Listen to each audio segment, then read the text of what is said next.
Dalawang individual ang arestado sa Cubao, Quezon City sa isinagawang entrapment operation ng Quezon City District Anti-Cybercrime Team dahil sa pagbebenta ng financial accounts at pekeng pera online. Yan ang balitang aking tinutukan. Nasa kote sa Cubao, Quezon City ang dalawang individual na sangkot sa pagbebenta ng financial accounts at pekeng pera online. Sa pinaigting na cyber patrolling, natuntun ng mga tauhan ng Quezon City District Anti-Cybercrime Team ang post ng isa sa mga suspect na nag-aalok ng debit card sa halagang 3,500 piso.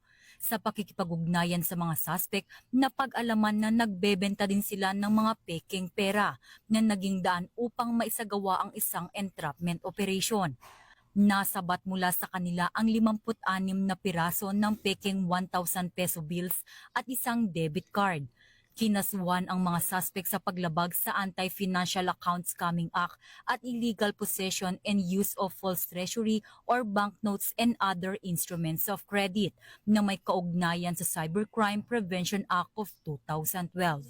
Kami po mula sa Quezon City District Anti-Cybercrime Team ay muling nagpapaalala sa lahat ng ating mga kababayan, sa mga tagapanood at tagapakinig na ang pagbili o pagbebenta ng anumang klaseng financial account ay mariing pinagbabawal sa ating saligang batas. Specifically under Section 5 of RA 12010 or ang Anti-Financial Accounts Scamming Act or AFASA.